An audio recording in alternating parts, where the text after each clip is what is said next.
Eu vou começar com a história do escritório, porque é importante vocês saberem como tudo começou. Eu sou filho do Dr. Júlio Almeida de Souza, foi ele quem fundou o escritório. Nós saímos uma família, minha mãe, Lodiceia Marques, eu sou o caçula, meu irmão mais velho, meu irmão do meio, saímos de cidade satélite, não é nem cidade satélite lá é em torno de Brasília, Distrito Federal, final de 2006, ou começo de 2007, alguma coisa assim. E nos mudamos para o Mato Grosso. Eu tinha apenas 14 anos, meu pai tinha acabado de formar, meu pai iniciou, o Dr. Júlio Almeida de Souza, ele formou aos 40 anos de idade, ele iniciou a faculdade de Direito aos 35, foi a primeira faculdade dele. Ele era contador, tinha sido já bancário do Banco do Brasil há muito tempo atrás, já tinha 3 filhos, eu era o mais novo com 13 anos de idade, vendeu a casa e se mudou para o Mato Grosso para tentar a vida aqui com uma graduação em Direito e zero, digamos, experiência como advogado. Viemos para cá, nos mudamos para Campo Verde, Mato Grosso, cidade menor do que Rondonópolis. Na época, Campo Verde não tinha INSS. Meu pai já tinha tido uma experiência de acompanhar o pai dele, hoje falecido, o senhor Francisco, conhecido como vô Chico. E meu pai, ele era pedreiro, o avô do meu pai era pedreiro, o vô Chico era pedreiro. Teve complicações do diabetes, meu pai estava passando na agência do INSS do Flamboyant, eu acho, um shopping em Goiânia, foi fazer um tratamento, porque as vistas do meu avô começou a ficar ruim, e meu pai foi e pagou esse carnê aqui. Esse carnê aqui, se vocês não sabem, é o carnê que você paga a Previdência Social. Ele já tinha sido contador, ele tinha uma ideia de que era importante o INSS, ele já tinha ficado afastado pelo INSS em 2002, aqui eu não lembro qual ano que aconteceu isso, mas eu sei que meu pai pagou a guia, isso antes dele, não sei se ele estava na faculdade ou não, acho que foi antes até mesmo meu pai ter faculdade, pagou a guia e fez esse acompanhamento, agendou perícia, levou o pai dele na perícia e meu avô foi aposentado pelo próprio INSS porque ele ficou praticamente cego, né? Depois evoluiu, teve mais complicações, ele conseguiu, digamos assim, garantir uma aposentadoria para o meu avô através da sacada de ir lá e pagar o INSS. Beleza? Tá. Meu pai também, em 2002, ficou afastado de auxílio-doença por conta de lesão por esforços repetitivos. Tá? Ele ficou em 2002. Ele não era advogado, pessoal. Meu pai se formou em 2007, final de 2006, eu acho. Tá? Em 2007 ele se tornou advogado depois que foi aprovado na OAB. Teve um período de 1 ano, tá? Por que eu estou explicando isso? Para vocês entenderem a história do escritório. Então ele tem esse passado, ele mal sabia em 2002, por exemplo, quando ele ficou de auxílio-doença, que um dia ele iria defender pessoas que passaram pela mesma situação dele. Mal ele sabia que aquela experiência que ele teve com o pai dele seria a atividade depois, fim da advocacia dele. Tá, vamos voltar aqui para o Mato Grosso. Nos mudamos para Mato Grosso, Campo Verde, chegamos em Campo Verde. Meu pai não teve ali, em Campo Verde mesmo, uma tração na advocacia dele. Primeiro, ele não tinha sido aprovado na OAB ainda, ele estava estudando. Segundo, lá não deu certo. O que deu certo lá? Algumas pessoas que ele conheceu lá precisavam resolver problemas de INSS, e o INSS ficava na agência de Rondonópolis. Ele deu assessoria, ele não era advogado ainda, mas estava tentando ser, ele estava ali já relacionando com outros advogados, inclusive tem até uma história engraçada desse advogado que ele teve esse relacionamento assim de trabalhar junto, sabe? Que esse advogado passou a perna, depois eu conto para vocês. E aí meu pai tinha que vir para Rondonópolis, e meu pai começou a vir a Rondonópolis, uma vez, 2 vezes, por conta da agência que era aqui. Veio 1, veio 2, veio 3. Isso tinha 6 meses que ia completar 6 meses que nós morávamos em Campo Verde. Saímos de Brasília, 6 meses de Campo Verde, começou essa vinda para cá, né? E, enfim, não tínhamos ainda comprado o terreno, não tinha, assim, decidido, é aqui. A gente estava, meu pai, né? Eu era um adolescente, mas estava naquela ainda esperando para ver o que ia acontecer. E aí meu pai, eu não participei dessa tomada de decisão, eu era adolescente, 14 anos, mas meu pai decidiu que iria mudar para Rondonópolis porque ele viu oportunidades em Rondonópolis. Viu a oportunidade de ser um advogado previdenciário em Rondonópolis, ou pelo menos de advogar em Rondonópolis. A cidade era maior, estava mais pujante a cidade. Campo Verde e Primavera também estava, mas Rondonópolis ele achou um local mais assim próprio para iniciar a advocacia. Beleza. Ele é aprovado no último exame da OAB de 2007, ok? No último exame ele é aprovado, primeira fase. Aliás, ele é aprovado na primeira fase, e vai estudar na segunda fase. Eu quero que vocês entendam o contexto em que o Dr. Júlio estudou para a segunda fase da OAB. Pega o cenário aí. Vendeu a casa lá. A casa não valia tanto dinheiro, não era uma casa que valia pouco, mas não valia muito. Eu acho que trazendo para a realidade de hoje, talvez uma casa de 300 mil reais. Você não faz sua vida com 300 mil reais, concorda? Um imóvel hoje, qualquer imóvel hoje, custa 200, 300 mil. Então, assim, só que ele comprou um carro pra gente se locomover, então esse dinheiro ele não pegou tudo na mão, na época era 70 mil, acho que 70 mil 20 anos atrás era equivalente a 300 mil hoje. Ele não pegou tudo na mão, ele pegou uma entrada, que ele comprou o carro que a gente mudou. Ele tinha a expectativa de receber o restante de dinheiro da casa. Já tinha consumido um pouco desse dinheiro nesses 6 meses em Campo Verde, porque ele não tinha salário. O que ele fez? Ele comprou um terreno no Vila Aurora, tinha um embaraço de inventário, como ele era já, abre aspas, advogado, não era advogado oficialmente, mas ele assumiu aquele embaraço, pagou mais barato esse terreno, era um terreno bem pequeno no Vila Aurora. Meu pai é de família de construtor, então construir casa para ele é fichinha. Nós temos, eu talvez não, né, mas ele tem, ele reboca, ele levanta a parede, meu pai tem essa formação também. Então ele compra esse terreno, a gente aluga uma kitnet ao lado desse terreno, é uma kitnet, 2 peças, sala, cozinha, na verdade eram 3 peças, tipo uma cozinha pequenininha, banheiro, uma espécie de uma sala e um quarto. 3 filhos adolescentes, esposa e ele, sem emprego fixo, tá? Esse 1 ano aí sem emprego fixo, só na correria. E ele é aprovado na primeira fase, ok? E agora ele vai estudar para a segunda fase da OAB. 40 anos, 41 anos, e ele estuda para essa prova e ele é aprovado, entendeu? Não foi um cenário favorável para ele ser, não foi um cenário ideal, mas deu certo. Ele já estava nessa correria de INSS aqui, ele é aprovado na OAB, o irmão dele liga, Júlio, seu nome saiu na lista. Ele antes, né, ele tinha ficado por 2 questões, tipo 38 questões na primeira fase, e precisava acertar a metade, né, e aí ficou 2 questões, e aí foi anulado 2 questões, e ele foi para a segunda.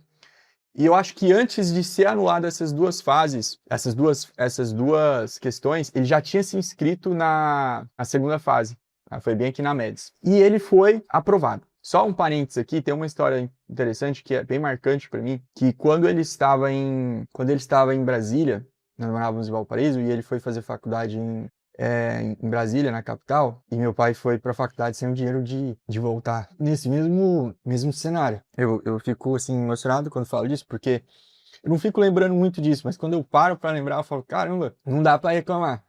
Ele foi literalmente sem o dinheiro da passagem de volta. Já na reta final, sabe? Assim, na época eu não entendia isso, só talvez até reclamava, porque criança reclama, né? Criança reclamando. E eu fico sempre pensando, cara, será que eu dou conta de fazer isso? Acho que eu não. Montar num ônibus, é como se fosse daqui pra Pedra Preta, mais ou menos. Você morar em Pedra Preta, em Rondonópolis, e você montar num ônibus. Aí ele veio confiando na carona, de volta, que tinha uns amigos que traziam ele, e a carona vazou, deixou ele lá, ele ficou estudando e vazou. E ele falou, putz, e agora? Eu não tenho dinheiro pra voltar. Gente, passe de ônibus, imagina. Aí ele foi, chegou no ponto de ônibus e falou assim, ô motorista, eu esqueci quanto... O motorista, não, entra aí e tá. Vazou. Pessoal, é aprovado na OAB, tá aqui na correria, 1 semana com a certidão na mão. Pegou a certidão, o número da OAB, não tinha nem a carteirinha ainda, 1 semana. Uma pessoa, nome de Celso, tem o LOAS BPC cortado. Certo? BPC cortado. No que esse BPC é cortado, esse cara tem epilepsia, pessoa com deficiência, ele pega uma carroça, joga a mudança dele ali, põe na carroça, chega na frente da INSS, arma uma lona, tem 2 árvores na frente da INSS, ele traça uma corda, joga uma lona e acampa em frente ao INSS. O nome dele é Celso. Não tem advogado, tá ali literalmente morando na frente do INSS, vem reportagem, quem é esse cara? E meu pai, na época, não tinha escritório. Por não ter escritório, ele ficava beirando, tinha um escritório de DPVAT do lado, e ele ficava sempre andando a pé. E meu pai se torna o advogado do Celso, porque meu pai tá ali, ele foi o primeiro. Reportagem, tal, benefício cortado e tal. 1 semana com a certidão da OAB na mão. 1 semana. Ele já tinha esse know-how que a vida tinha deixado ali para ele. ele faz um mandado de segurança. Eu não sei se foi no mesmo dia ou se foi no outro dia. Eu acho que foi no outro dia seguinte. Por quê? Porque no mandado de segurança, ele juntou a reportagem falando, né? E ele consegue uma liminar para restabelecer o benefício do Celso em 24 horas. O caso ficou uma semana em repercussão na mídia local. Na época não tinha Instagram, não tinha isso aí, então era João Gomes batendo um martelo lá falando, TV Centro-América, e isso foi um catalisador da advocacia do meu pai em 2007. Eu vejo que Deus preparou tudo para ele estar no lugar certo, na hora certa, e com uma realidade bem confusa, né? Sem escritório, tal, recém com a OAB. A partir daí, o escritório, o nome do meu pai, ele já tinha criado uma base, não foi assim, né? Já tinha criado uma base, ele tinha resolvido um caso, resolveu esse, e as pessoas começaram a procurar ele. 2007 a 2008, ele em algum momento aluga esse prédio bem aqui na esquina, lá no alto, não tinha móveis, trouxe um pouquinho de casa e foi um pouquinho, tinha um computador que ficava lá em casa, ele levou. Vão avançar 3 anos aí de muito trabalho e pouco dinheiro, porque a advocacia previdenciária demora a trazer resultado. Mas foi suficiente para dentro de 1 ano, 2 anos, comprar um carro, porque aquele carro que ele tinha comprado, ele teve que vender, porque comprou o terreno, né? Então vendeu, ficamos a pé.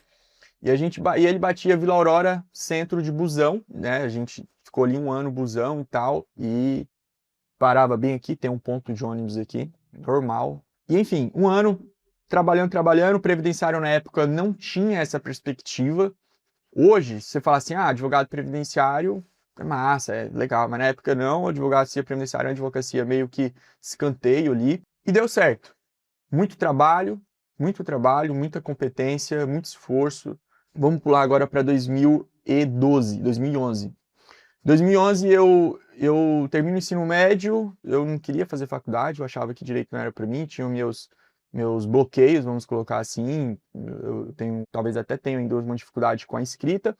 Falei, pai, beleza, surgiu uma oportunidade do negócio, trabalhar com calhas, e eu fui empreender, trabalhei 1 ano com essa empresa de calha, comprou uma máquina financiada, meu pai já tinha naquela época ali uma condição, 2007, 8, 9, 10, 11, a gente tinha 4 anos, então já começava a ter ali uma entrada financeira, a gente já tinha mudado aquela realidade financeira de busão, as coisas já estavam bem melhores, graças a Deus. E aí eu ganho uma bolsa para direito, pelo ProUni, e era uma oportunidade de pular o 3º ano. Eu tinha reprovado na 7ª série, então eu era 1 ano atrasado, mas no último ano eu fiz no segundo ano eu fiz o Enem para testar, antes de, por exemplo, vou fazer 1 ano antes, para quando eu fizer no 3º ano de valendo.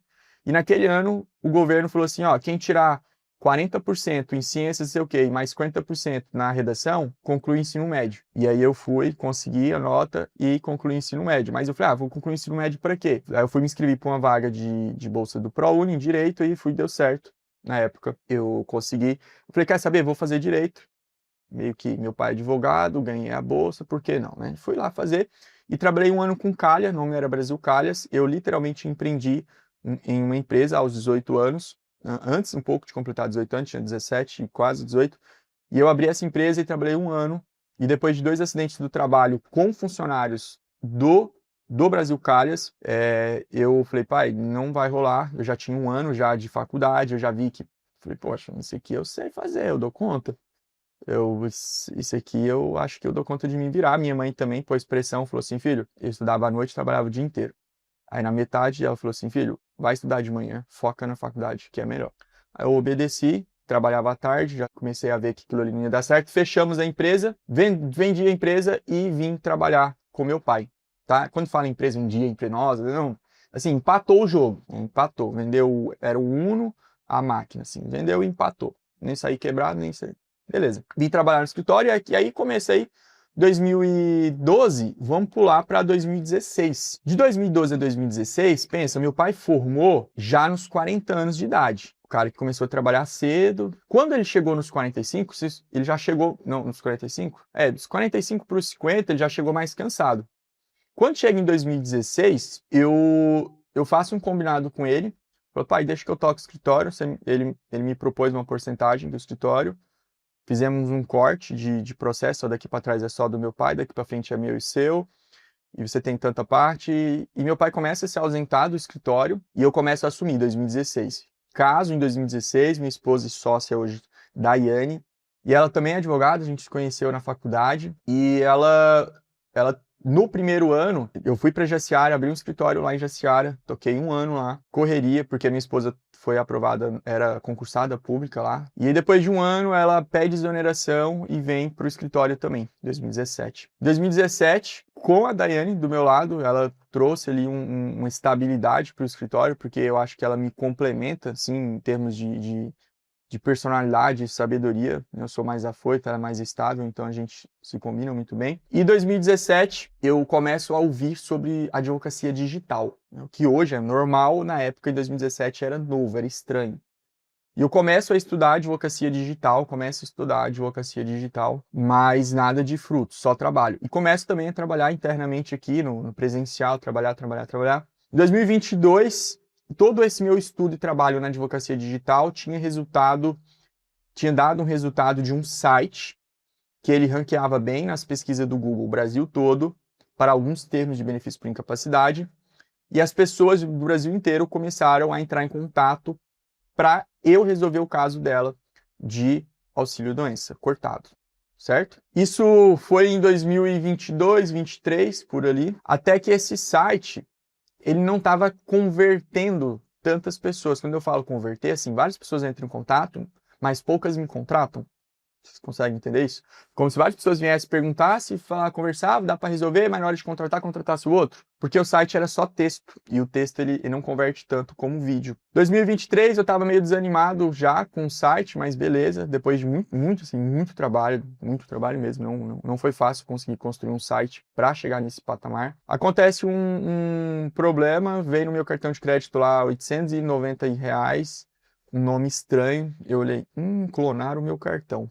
Fui lá e recusei, fiz o procedimento para cancelar aquela cobrança, e no Natal eu descubro que aquela cobrança era a hospedagem do site.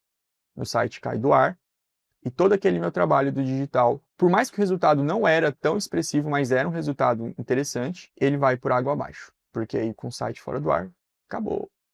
Como o site não tinha dado tanto cliente, ou na prática não tinha dado tanto resultado financeiro para o escritório, apesar de ter trago conhecimento, eu já queria entrar para o YouTube, mas eu não gostava do resultado do YouTube. Quando eu gravava um vídeo, eu olhava o vídeo e falei, cara, ficava ruim, travadão, né, aquela coisa assim. Mas eu falei, cara, agora vai ter que ser. Eu já sabia que o YouTube era um canal de atração de clientes quer dizer, eu já sabia que tinha escritório crescendo muito por conta do YouTube, então eu já tinha a convicção de que o YouTube era o lugar certo. Eu falei, aí, o site caiu, eu falei, agora é a hora, vamos pro YouTube. E fui pro YouTube. Arrumei o site está no ar, mas sem trabalho, fui pro YouTube. Comecei a falar só de auxílio acidente no YouTube, porque eu tinha aprendido com o site que não dá para você falar muita coisa, você tem que falar da mesma coisa com profundidade. Então eu comecei a falar só de auxílio acidente. Hoje o auxílio acidente é super hypado, todo advogado previdenciário da nova, como é que eu posso falar, dessa geração nova agora, nossa, auxílio acidente, massa, enfim. Só que em 2023, não. Talvez tinha alguns advogados, obviamente, que sabiam da importância do auxílio acidente, como isso era bom. Resumo da ópera. Um ano depois, falando só de auxílio acidente, começou a entrar cliente. E agora os clientes não querem mais só saber se tem direito. Eles querem contratar o Dr. Wilker Gustavo, por causa do vídeo. Diferente do site. Em 2025, ano passado, a gente fecha o ano com mais clientes fora do Mato Grosso do que clientes dentro do Mato Grosso. Nós saímos, enquanto a gente fechava em média 100, a gente teve um ano de 2016 que a gente fechou 200 contratos. Foi um ano bem bom assim, mas não era... Então a gente sempre fechava 100 contratos, 150, 200, depois caiu para 150, pandemia, o site deu uma seguradinha ali. Quando foi 2025, né, ano passado, a gente fecha mais contratos online do que o presencial. E 2026, exatamente agora, estou gravando esse vídeo, a gente já fechou praticamente 200 contratos no meio do ano. Então, nós estamos na crista da onda, enquanto eu gravo esse vídeo, na crista da onda. Trabalho de 10 anos, esse mês de maio que eu tô gravando esse vídeo, eu faço 10 anos de OAB. Peguei a minha OAB em maio de 2016, 10 anos. Então tem toda uma história, tem todo um trabalho. E vocês agora vão fazer parte disso. Pode ser que vocês façam parte dessa história por uma página, pode ser que vocês façam parte dessa história por um capítulo inteiro, e pode ser que vocês façam parte dessa história por um livro inteiro. Não sei como que vai ser. Mas a nossa história, ela se constrói e vai ser construída, e vocês já fazem parte dela.